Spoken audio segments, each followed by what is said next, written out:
Hi, and welcome to this episode of the Insurance Experts. It's my pleasure to have my good friend and long term care insurance specialist, Rhonda Bills, on the line. Thanks for joining us, Rhonda. Hey, Mark. Well, first of all, not everyone takes the career path of going down long term care insurance full time.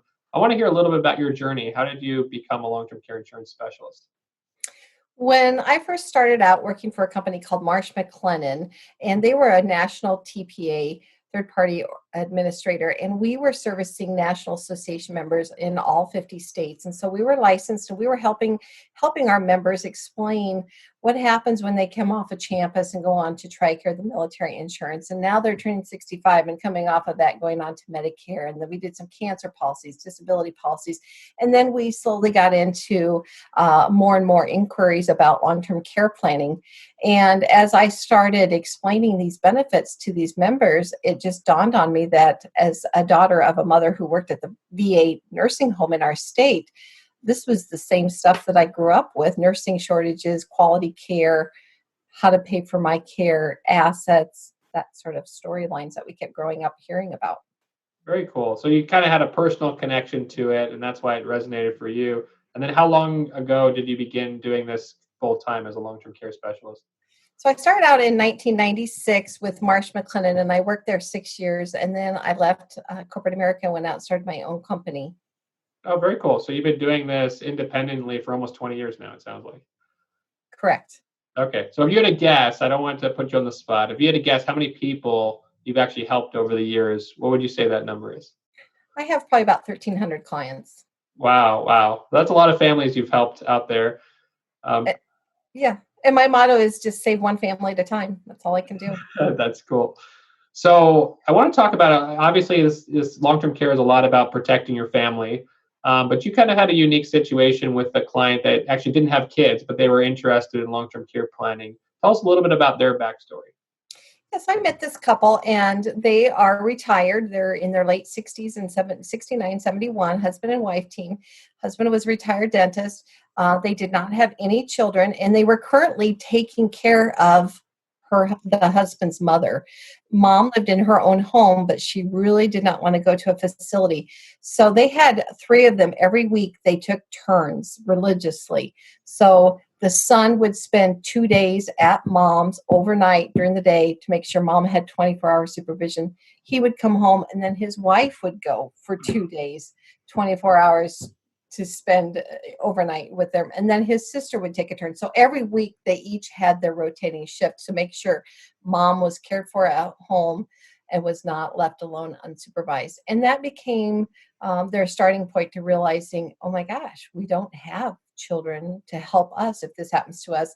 And they were looking into the reality of cost care, and they knew how quickly that would go through their retirement portfolio.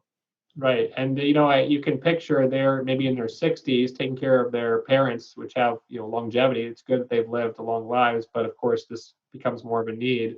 And obviously, they're becoming more attuned to it because they're one of the 40 something million caregivers out there that have kind of had that personal experience.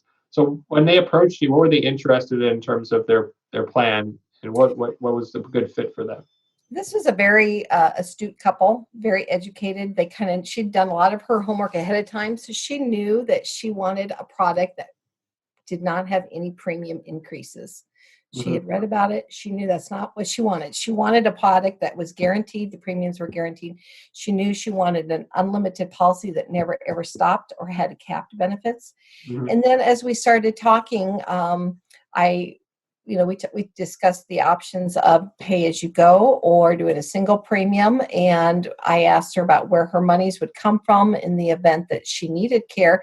And obviously, like most Americans, it's going to have to come from their retirement portfolio. So then we started down a path of, what if we use a lump sum of their qualified dollars to move over as a single premium to fund this strategy for them? And then she started asking questions. Can we use non-qualified dollars? And I said, well, yes, we can. And so then when we did the comparison, we found that she can actually get a little more leverage for her benefits. She can get more benefits on the non-qualified strategy versus using the qualified. And that's ultimately what they ended up going with. And you're touching upon a lot of different aspects of long-term care today, which is there are so many different options out there. which is why it's so important to have a specialist like yourself that can kind of shop the market and pick from which is going to be the best fit for this client. When you say qualified funds, those are typically monies in an IRA or 401k, a tax advantage account. But sometimes it's better to use, like you had said, non-qualified funds, after tax money to do it. And it looks like based on your assessment, that was a better fit for them.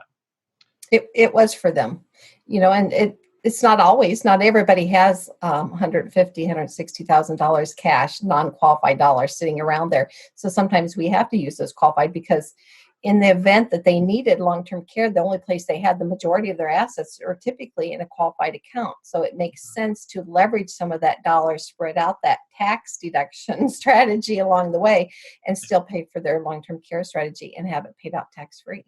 Yeah, and I think the right answer, of course, based on a consultation with you, figuring out what exactly they're looking to do funding wise, and then looking at the different solutions out there, you can find the right fit. So really appreciate your time today, Ron, and sharing that story. And again, I hope to have you on future episodes as you help a lot more families out there. Very good. Thanks, Mark.